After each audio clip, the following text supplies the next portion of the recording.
On Sunday Night Live, when I spoke with Aidan Levy, author of Saxophone Colossus, The Life and Music of Sonny Rollins, we talked about how Sonny got into bebop, and interestingly, it was Don Byas who opened the door. I was one of these kids that was really so anxious to learn, that I would wake up these musicians, and these guys would be working like till 4 o'clock in the morning, And so maybe got to bed at 6 o'clock, and here I would come after school, knocking on these guys' doors, trying to learn something and all that. So I was a big pest, And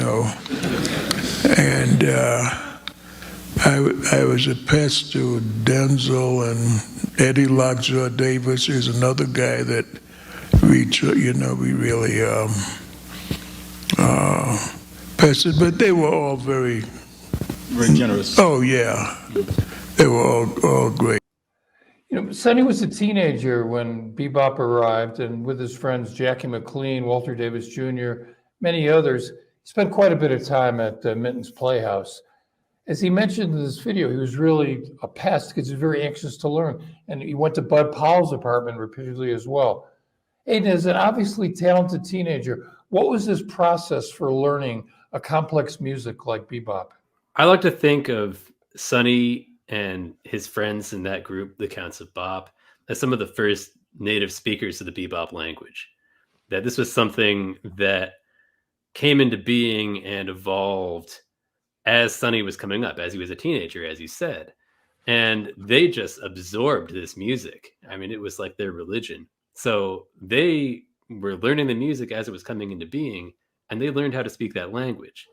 So at first, Sonny was not familiar with Charlie Parker. He was listening to players like Don Byas. It was actually through Don Byas that Sonny came into contact with the music of Charlie Parker. Don Byas had a record out on How High the Moon. Sonny went to get it because he got everything by Don Byas. Don Byas was a kind of bridge from swing to bop, really. And the B-side of that recording was Charlie Parker's Coco. So that just turned Sonny and everyone who heard it, just turned him on his ear.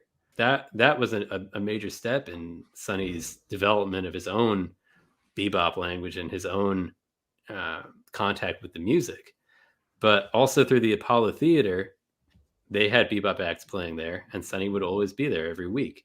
So, like I said, they just absorbed this music, and it became a way that they could speak to each other on the bandstand. Well, it was a unique language, one that initially was not accepted in all quarters of jazz. Yet, as young people are more likely to do, sometimes they're willing to accept something that's a little bit different. There were two sides, the beboppers and what were someone dubbed the moldy figs. Mm-hmm.